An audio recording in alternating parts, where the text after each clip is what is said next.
મુંબઈના ઠાણેમાં ભારે વરસાદથી હાલાકી પડી રહી છે। ઠાણેમાં ભારે વરસાદનું રેડ એલર્ટ આપવામાં આવ્યું। ભારે વરસાદની વચ્ચે ઠેર ઠેર પાણી ભરાઈ ગયું છે।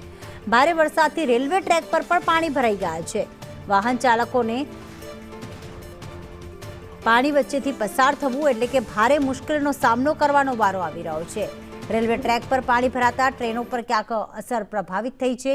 રેલ વ્યવહાર પર પ્રભાવિત થયો છે અને જેના જ કારણે મુસાફરોને એક સ્થળેથી બીજા સ્થળે પહોંચવું હોય તો મુશ્કેલીનો સામનો કરવો પડી રહ્યો છે।